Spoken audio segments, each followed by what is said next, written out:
white people are so fearful of the projected majority, numerical majority of people of color in this country that they will do anything to see to it that that doesn't happen.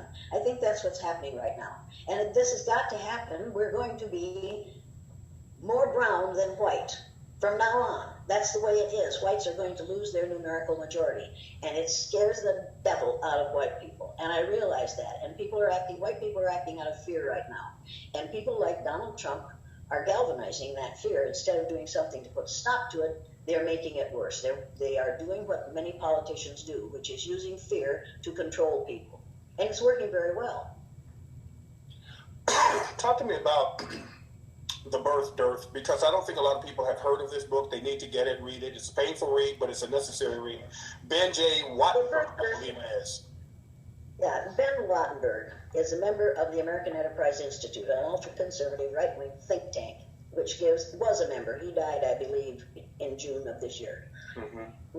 He gave advice to presidents of the United States. And in his book, he says, the number one problem in the United States today is there aren't enough white babies being born. If we do not do something about this immediately, white people will lose their numerical majority in the United States of America.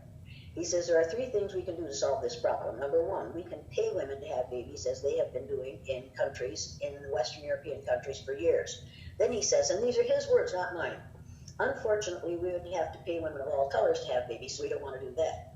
He says the second thing we could do is change the number of legal immigrants who are allowed into this country every year. Then he says, unfortunately, the majority of those wanting to come to this people today are people of color, so we don't want to do that. And this is the most scary one. He says the third thing we could do is remember that 60% of all the fetuses that are aborted every year are white. If we could keep that 60% alive, that would solve our birth dearth. Now, if you don't understand the right to life movement, and if you think it's all about morality or religion, you're wrong. It's about attempting to control white women and keep them busy having babies so that they can help us to maintain our numerical majority in the United States of America. Now, if you read the book and you don't get that out of it, you haven't read the book. Absolutely.